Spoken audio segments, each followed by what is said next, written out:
الٹی گنگا بہنا۔ کہا جاتا ہے کہ ایک شخص کی بیوی بڑی موٹی عقل کی تھی۔ وہ اسے جب بھی کوئی بات بتاتا تو وہ اس سے الٹ کام کرتی۔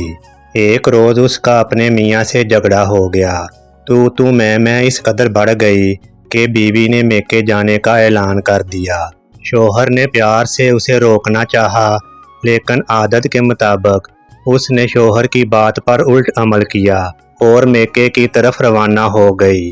شوہر اسے روکنے کے لیے پیچھے پیچھے بھاگا، راستے میں دریائے گنگا آ گیا۔ شوہر چیخ کر بولا، دریا میں مت جانا، مگر بیوی نے پھر شوہر کی بات پر الٹ عمل کیا اور دریا میں چھلانگ لگا دی۔ شوہر نے جب یہ دیکھا کہ بیوی حسب عادت اس کی باتوں پر الٹ عمل کر رہی ہے تو اس نے اسے کنارے سے الٹی طرف تیرنے کا مشورہ دیا۔ ارد گرد کے لوگوں نے جب یہ سنا تو بولے، میاں اپنی بیوی کو الٹا مشورہ کیوں دے رہے ہو؟ شوہر فوراً بولا، میری بیوی کی گنگا الٹی بہتی ہے۔ بس اسی وقت سے یہ محاورہ مشہور ہو گیا، اور جو شخص رسم و رواج کے برعکس کام کرے اس کے لیے یہ محاورہ بولا جانے لگا۔